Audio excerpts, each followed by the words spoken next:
भारत के यशस्वी प्रधानमंत्री माननीय नरेंद्र भाई मोदी जी अपने मनोभाव प्रकट करेंगे।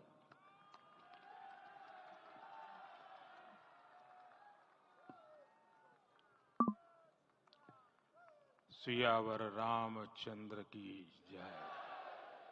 सियावर रामचंद्र की जय। श्रद्धेय मंच, सभी संत एवं ऋषिगण, यहां उपस्थित और विश्व के कोने कोने में हम सबसे साथ जुड़े हुए सभी राम भक्त, आप सबको प्रणाम, आप सबको राम राम।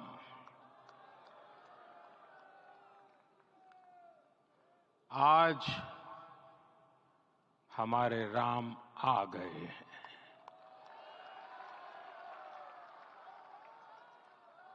सदियों की प्रतीक्षा के बाद हमारे राम आ गए हैं। सदियों का अभूतपूर्व धैर्य, अनगिनत बलिदान, त्याग और तपस्या के बाद हमारे प्रभु राम आ गए हैं। इस शुभ घड़ी की आप सभी को, समस्त देशवासियों को बहुत बहुत बधाई। मैं अभी गर्भगृह में ईश्वरीय चेतना का साक्षी बनकर आपके सामने उपस्थित हुआ हूं। कितना कुछ कहने को है, लेकिन कंठ अवरुद्ध है। मेरा शरीर अभी भी स्पंदित है, चित्त अभी भी उस पल में लीन है।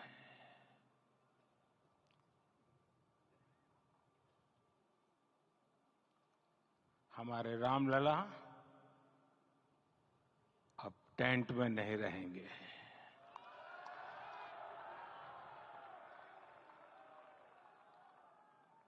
हमारे रामलला अब इस दिव्य मंदिर में रहेंगे। मेरा पक्का विश्वास है, अपार श्रद्धा है कि जो घटित हुआ है, इसकी अनुभूति देश के, विश्व के कोने कोने में राम भक्तों को हो रही होगी। ये क्षण अलौकिक है, ये पल पवित्रतम है। ये माहौल, ये वातावरण, ये ऊर्जा, ये घड़ी प्रभु श्री राम का हम सब पर आशीर्वाद है। 22 जनवरी 2024 का ये सूरज एक अद्भुत आभा लेकर आया है। 22 जनवरी 2024 ये कैलेंडर पर लिखी एक तारीख नहीं, ये एक नए काल चक्र का उद्गम है।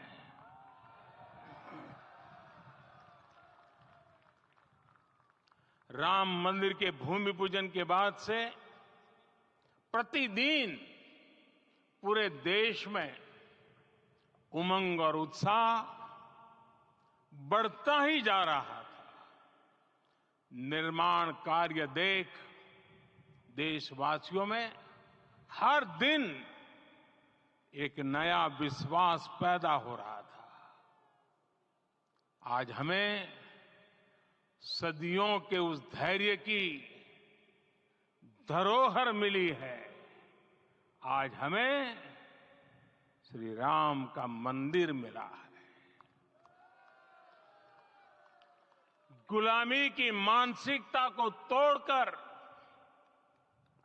उठ खड़ा हो राष्ट्र, अतीत के हर दंश से हौसला लेता हुआ राष्ट्र ऐसे ही नव इतिहास का सृजन करता है। आज से 1000 साल बाद भी लोग आज की इस तारीख की, आज के इस पल की चर्चा करेंगे। और ये कितनी बड़ी राम कृपा है कि हम सब इस पल को जी रहे हैं, इसे साक्षात घटित होते देख रहे हैं।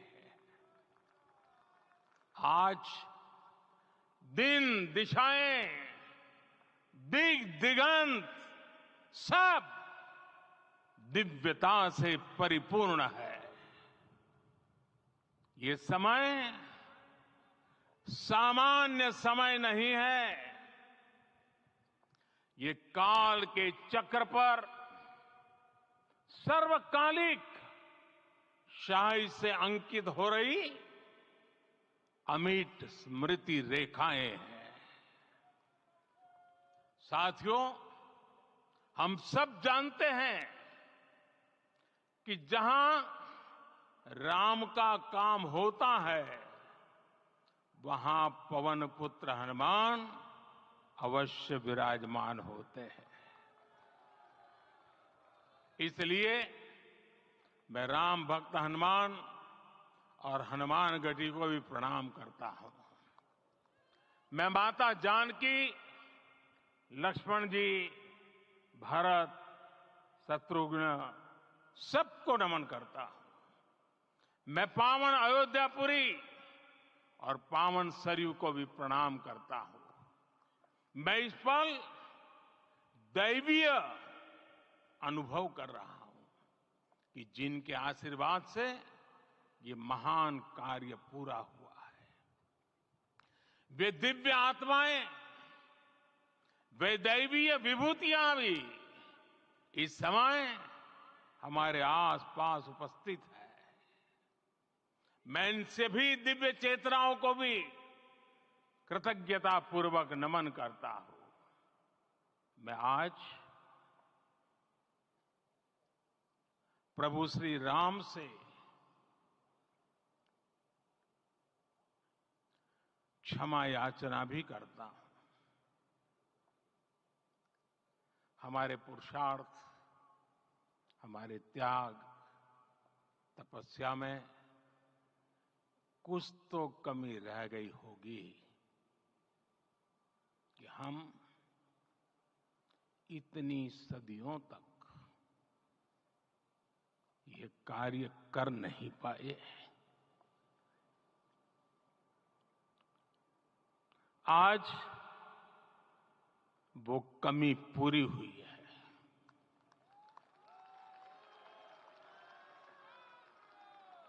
मुझे विश्वास है प्रभु राम आज हमें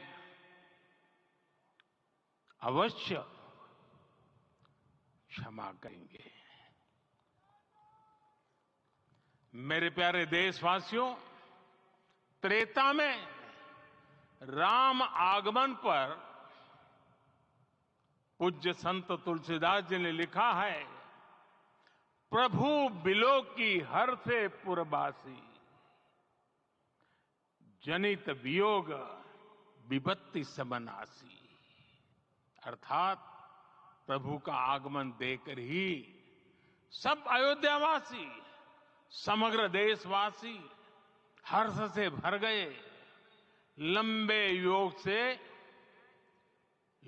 वियोग से जो आपत्ति आई थी, उसका अंत हो गया। उस कालखंड में तो वो वियोग केवल 14 वर्षों का था। तब भी इतना असह्य था। इस युग में तो अयोध्या और देशवासियों ने सैकड़ों वर्षों का वियोग सहा है। हमारी कई कई पीढ़ियों ने वियोग सहा है। भारत के तो संविधान में उसकी पहली प्रति में भगवान राम विराजमान है।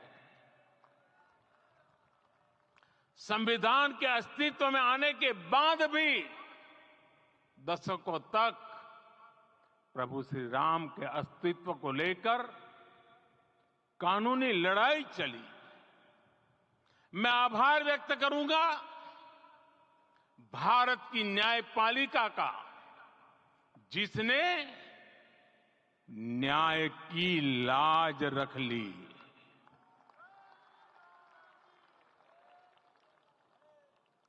न्याय के पर्याय प्रभु राम का मंदिर भी न्यायबद्ध तरीके से ही बना। साथियों, आज गांव-गांव में एक साथ कीर्तन संकीर्तन हो रहे हैं। आज मंदिरों में उत्सव हो रहे हैं, स्वच्छता अभियान चलाए जा रहे हैं।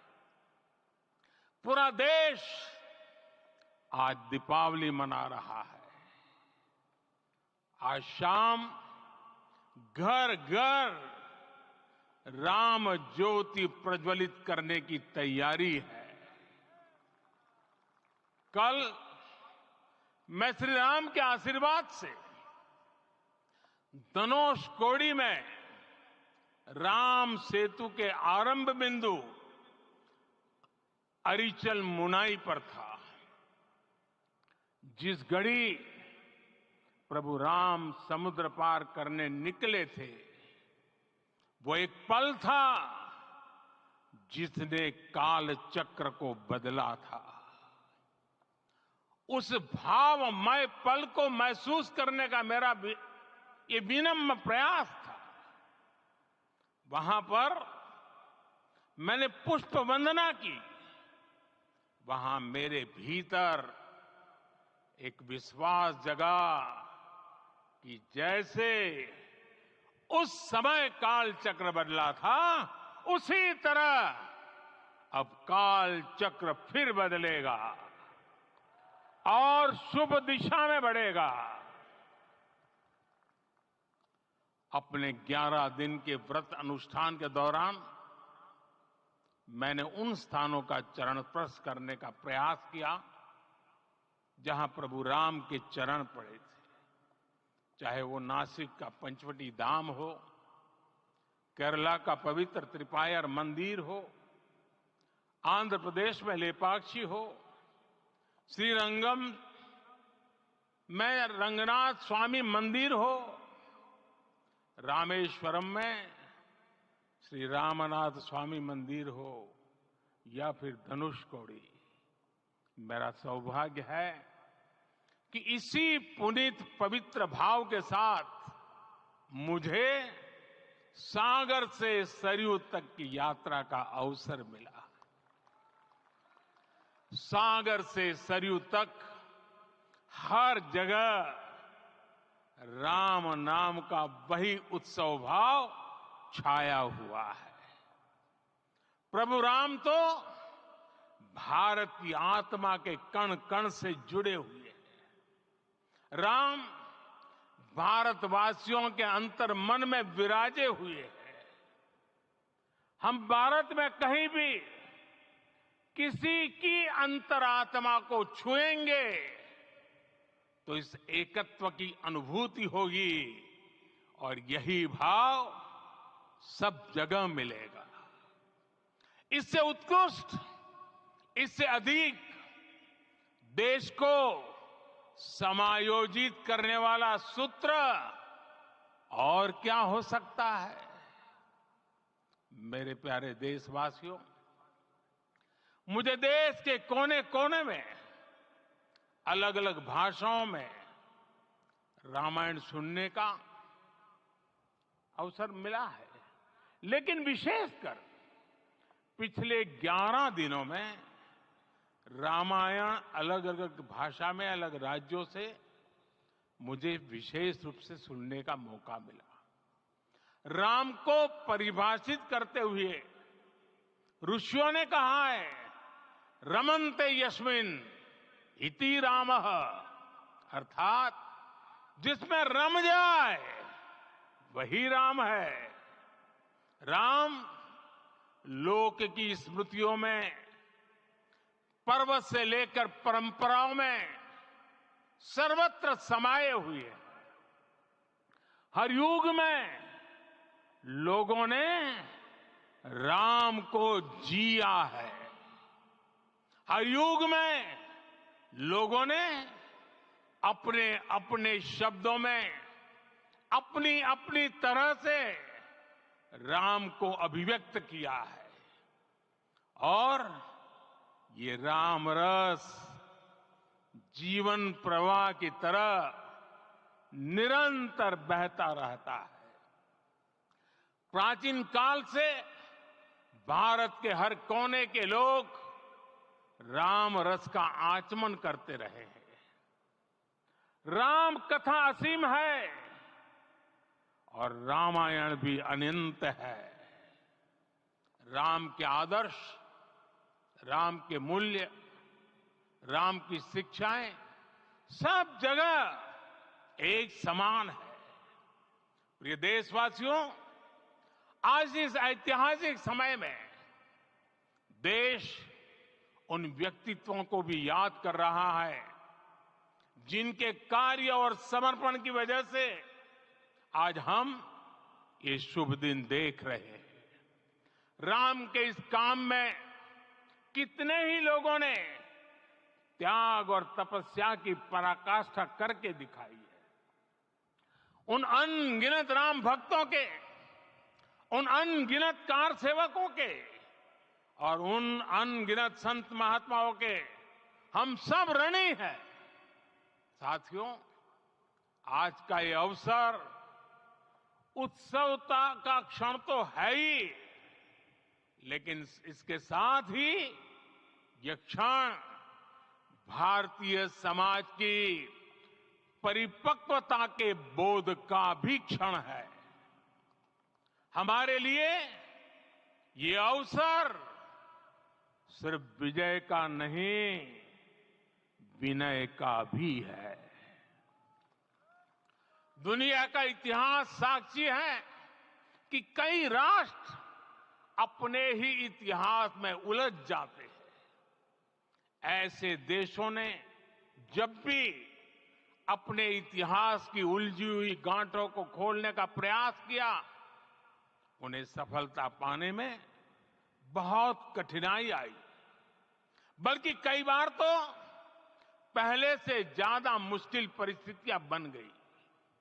लेकिन हमारे देश ने इतिहास की इस गांठ को जिस गंभीरता और भावुकता के साथ खोला है, वो ये बताती है कि हमारा भविष्य हमारे अतीत से बहुत सुंदर होने जा रहा है। वो भी एक समय था जब कुछ लोग कहते थे कि राम मंदिर बना तो आग लग जाएगी। ऐसे लोग भारत के सामाजिक भाव की पवित्रता को नहीं जान पाए। रामलला के इस मंदिर का निर्माण भारतीय समाज के शांति, धैर्य, आपसी सद्भाव और समन्वय का भी प्रतीक है।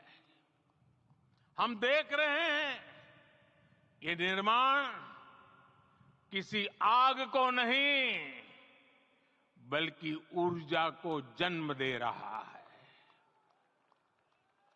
राम मंदिर समाज के हर वर्ग को एक उज्जवल भविष्य के पथ पर बढ़ने की प्रेरणा लेकर आया है। मैं आज उन लोगों से आह्वान करूंगा, आइए आप महसूस कीजिए अपनी सोच पर पुनर्विचार कीजिए। राम आग नहीं है, राम ऊर्जा है। राम विवाद नहीं, राम समाधान है। राम सिर्फ हमारे नहीं है, राम तो सबके हैं। राम वर्तमान नहीं, सिर्फ वर्तमान ही नहीं, राम अनंत काल है। साथियों, आज जिस तरह राम मंदिर प्राण प्रतिष्ठा के इस आयोजन से पूरा विश्व जुड़ा हुआ है, उसमें राम की सर्वव्यापकता के दर्शन हो रहे हैं। जैसा उत्सव भारत में है, वैसा ही अनेक देशों में है। आज अयोध्या का यह उत्सव रामायण की उन वैश्विक परंपराओं का भी उत्सव बना है। रामलला की ये प्रतिष्ठा वसुधैव कुटुंबकम के विचार की भी प्रतिष्ठा है। साथियों, आज अयोध्या में केवल श्री राम के विग्रह रूप की प्राण प्रतिष्ठा नहीं हुई है, ये श्री राम के रूप में साक्षात भारतीय संस्कृति के प्रति अटूट विश्वास की भी प्राण प्रतिष्ठा है। ये साक्षात मानवीय मूल्यों और सर्वोच्च आदर्शों की भी प्राण प्रतिष्ठा है।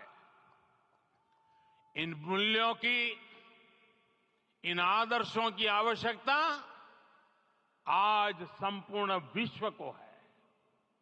सर्वे भवन्तु सुखिनः, ये संकल्प हम सदियों से दोहराते आए हैं। आज उसी संकल्प को राम मंदिर के रूप में साक्षात आकार मिला है। ये मंदिर मात्र एक देव मंदिर नहीं है, ये भारत की दृष्टि का, भारत के दर्शन का, भारत के दिग्दर्शन का मंदिर है। ये राम के रूप में राष्ट्र चेतना का मंदिर है। राम भारत की आस्था है, राम भारत का आधार है, राम भारत का विचार है, राम भारत का विधान है, राम भारत की चेतना है, राम भारत का चिंतन है, राम भारत की प्रतिष्ठा है, राम भारत का प्रताप है, राम प्रवाह है, राम प्रभाव है, राम नेति भी है, राम नीति भी है, राम नित्यता भी है, राम निरंतरता भी है, राम विभु है, विशद है, राम व्यापक है, विश्व है, विश्वात्मा है। और इसलिए जब राम की प्रतिष्ठा होती है तो उसका प्रभाव वर्षों या शताब्दियों तक ही नहीं होता, उसका प्रभाव हजारों वर्षों के लिए होता है। महर्षि वाल्मीकि ने कहा है, राज्यम 10 सहस्त्राणि प्राप्य वर्षाणि राघव, अर्थात राम 10,000 वर्षों के लिए राज्य पर प्रतिष्ठित हुए, यानी हजारों वर्षों के लिए राम राज्य स्थापित हुआ। जब त्रेता में राम आए थे तब हजारों वर्षों के लिए राम राज्य की स्थापना हुई थी। हजारों वर्षों तक राम विश्व पथ प्रदर्शन करते रहे थे। और इसलिए मेरे प्यारे देशवासियों, आज अयोध्या भूमि हम सभी से, प्रत्येक राम भक्त से, प्रत्येक भारतीय से कुछ सवाल कर रही है।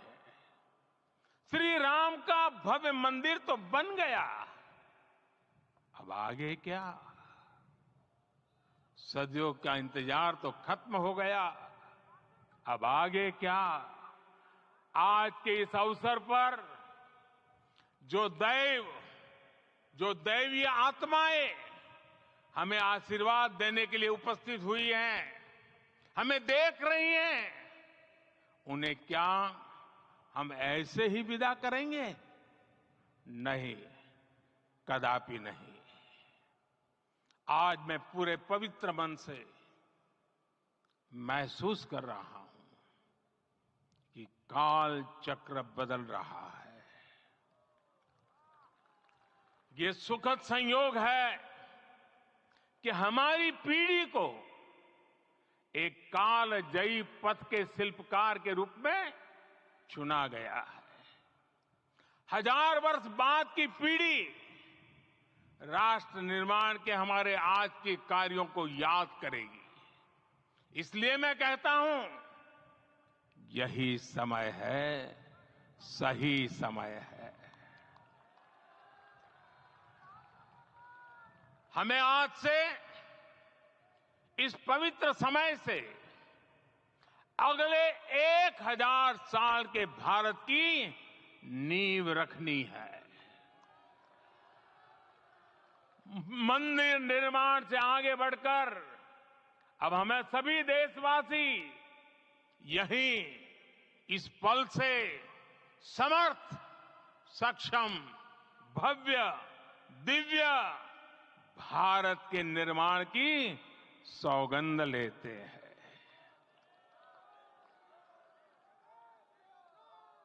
राम के विचार मानस के साथ ही जनमानस में भी हो, यही राष्ट्र निर्माण की सीढ़ी है। साथियों, आज के युग की मांग है कि हमें अपने अंतःकरण को विस्तार देना होगा। हमारी चेतना का विस्तार देव से देश तक, राम से राष्ट्र तक होना चाहिए। हनुमान जी की भक्ति, हनुमान जी की सेवा, हनुमान जी का समर्पण, ये ऐसे गुण हैं जिन्हें हमें बाहर नहीं खोजना पड़ता। प्रत्येक भारतीय में भक्ति, सेवा और समर्पण के भाव समर्थ, सक्षम, भव्य, दिव्य भारत का आधार बनेंगे। और यही तो है देव से देश और राम से राष्ट्र की चेतना का विस्तार। दूर सुदूर जंगल में, कुटिया में जीवन गुजारने वाली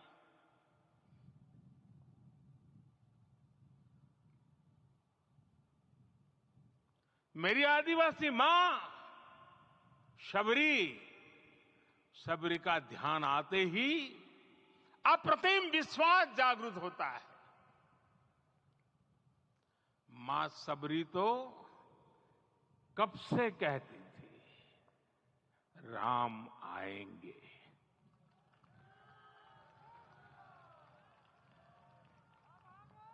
प्रत्येक भारतीय में जन्मा यही विश्वास समर्थ, सक्षम, भव्य भारत का आधार बनेगा। और यही तो है देव से देश और राम से राष्ट्र की चेतना का विस्तार। हम सब जानते हैं कि निषाद राज की मित्रता सभी बंधनों से परे है। निषाद राज का राम के प्रति सम्मोहन, प्रभु राम का निषाद राज के लिए अपनापन कितना मौलिक है। सब अपने हैं, सभी समान है। प्रत्येक भारतीय में अपनत्व की, बंधुत्व की ये भावना समर्थ, सक्षम, भव्य, दिव्य भारत का आधार बनेगी। और यही तो है देव से देश और राम से राष्ट्र की चेतना का विस्तार। साथियों, आज देश में निराशा के लिए रत्ती भर भी स्थान नहीं है। मैं तो बहुत सामान्य हूं, मैं तो बहुत छोटा हूं। अगर कोई ये सोचता है तो उसे गिलहरी के योगदान को याद करना चाहिए। गिलहरी का स्मरण ही हमें हमारी इस हिचक को दूर करेगा, हमें सिखाएगा कि छोटे बड़े हर प्रयास की अपनी ताकत होती है, अपना योगदान होता है।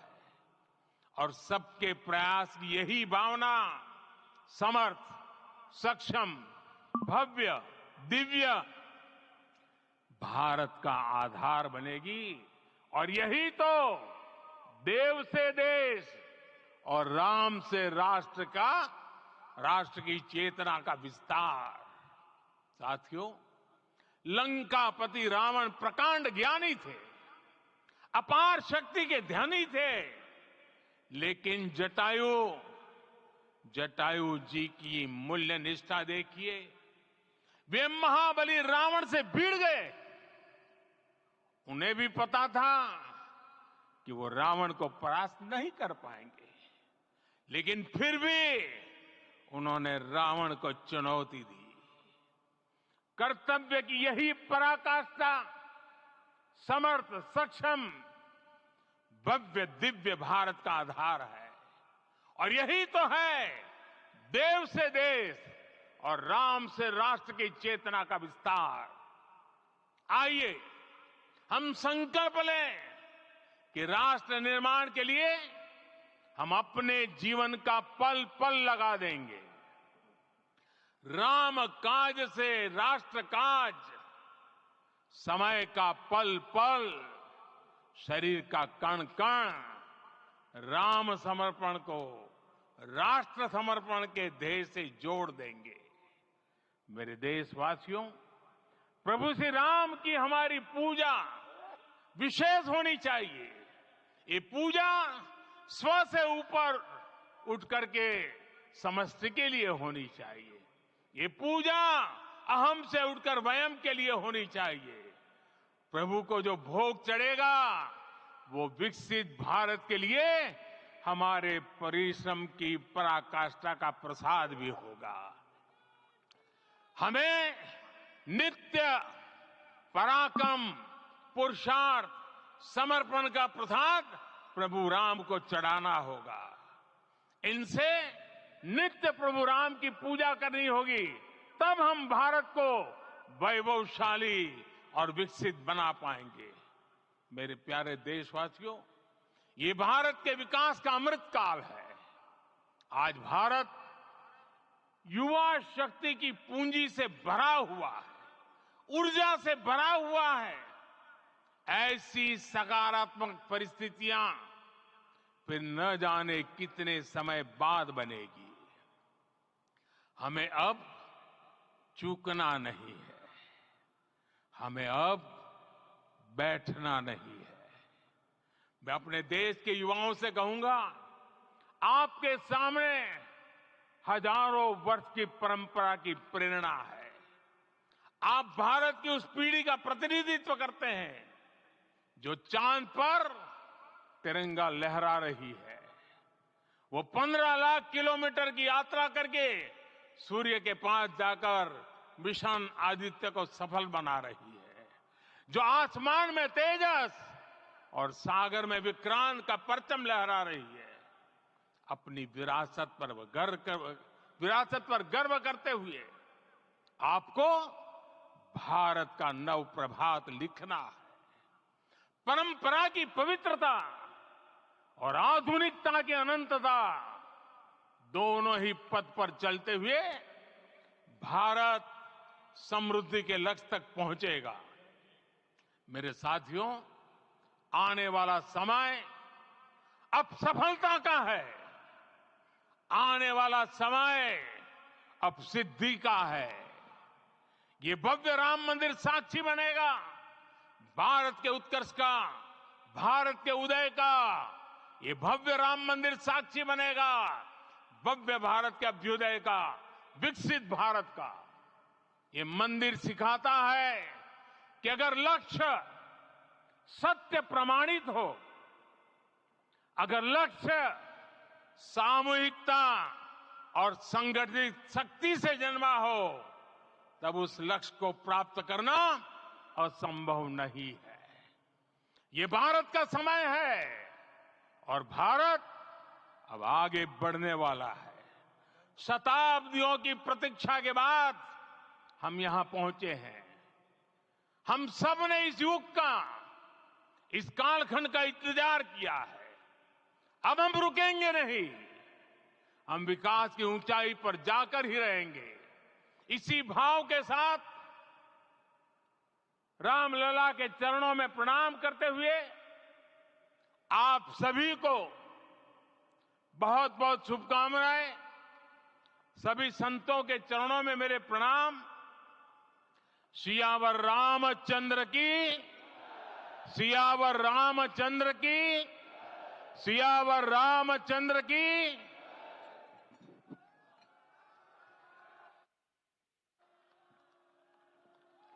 मैं आपसे निवेदन करूंगा, अभी थोड़ा आसन ग्रहण करिए। माननीय प्रधानमंत्री जी